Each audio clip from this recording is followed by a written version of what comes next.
saya akan menjelaskan resume yang terakhir tentang pengertian SPT. Pengertian SPT itu laporan pajak yang disampaikan kepada pemerintah Indonesia selalu Direktorat Jenderal Pajak. Ketentuan mengenai SPT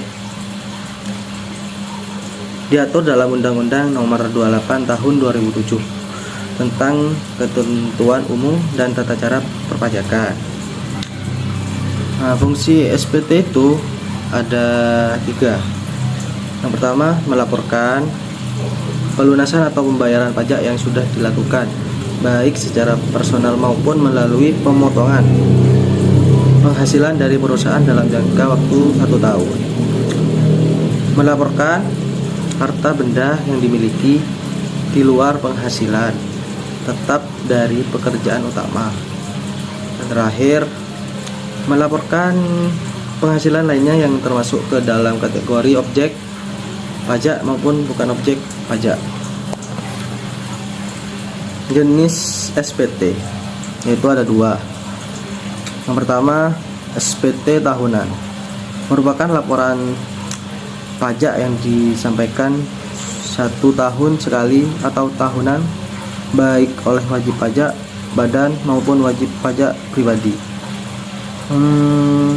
yang berhubungan dengan perhitungan dan pembayaran pajak penghasilan, objek pajak penghasilan dan atau bukan objek pajak penghasilan, dan atau harta dan kewajiban sesuai dengan peraturan pajak untuk 1 tahun pajak dan bagian dari tahun pajak. Terus yang kedua, SPT masa. Yang pertama, di Indonesia terdapat 10 jenis SPT masa.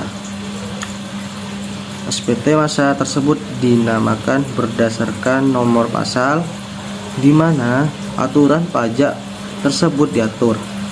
10 jenis SPT masa tersebut adalah: yang pertama yaitu PPh pasal 21 atau 26. Kedua, PPh pasal 22. Ketiga, PPh pasal 23 atau 26. Yang keempat, PPh pasal 25. Kelima, PPh pasal 4 ayat 2.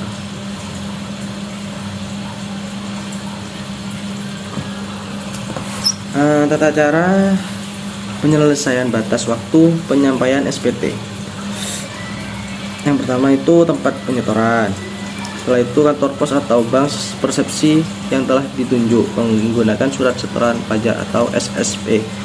Dan yang kedua itu tempat pelaporan kantor pajak di kantor pajak domisili dan atau lokasi WP.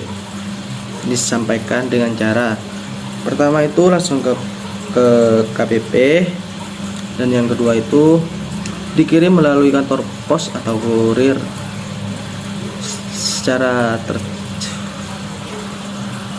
yang kedua yaitu dikirim melalui kantor pos atau kurir secara tercatat. Tanda bukti dan tanggal pengiriman pos dianggap sebagai tanda bukti dan tanggal penerimaan SPT sepanjang telah lengkap.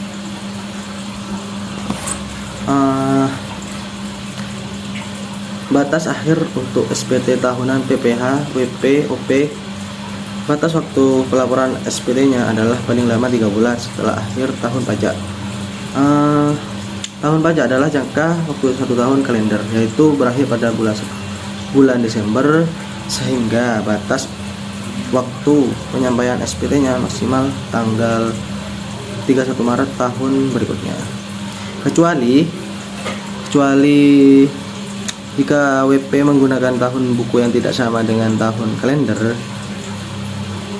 Sebagai contoh, jika pada tahun pajak 2018 WP menggunakan tahun buku 1 April 2018 sampai 31 Maret 2019, maka batas waktu pelaporan SPT-nya maksimal 30 Juni 2019. Kekurangan pembayaran pajak yang terutang berdasarkan SPT tahunan PPh harus dibayar lunas sebelum SPT PPh dilaporkan. Batas akhir untuk SPT tahunan PPh wajib pajak badan. Batas waktu pelaporan SPT-nya adalah paling lama 4 bulan setelah akhir tahun pajak. Yang kedua, kekurangan pembayaran pajak yang terutang berdasarkan SPT tahun PPh harus dibayar lunas sebelum SPT PPh disampaikan. Yang terakhir, batas waktu untuk SPT masa. Batas waktu pelaporan SPT-nya adalah paling lama 20 hari setelah akhir tahun pajak. Menteri Keuangan menentukan tanggal jatuh tempo pembayaran dan penyetoran pajak yang terutang untuk suatu saat atau masa pajak bagi tiap-tiap jenis pajak, paling lama 15 hari setelah saat terutangnya pajak atau berakhirnya masa pajak. Tanggal jatuh tempo pembayaran, penyetoran pajak, dan pelaporan pajak untuk SPT masa. Baik, cuma itu dari saya, Muhammad Rafiq Arianto, tugas perpajakan 2021D. Sekian, terima kasih. Assalamualaikum warahmatullahi wabarakatuh. Alhamdulillah.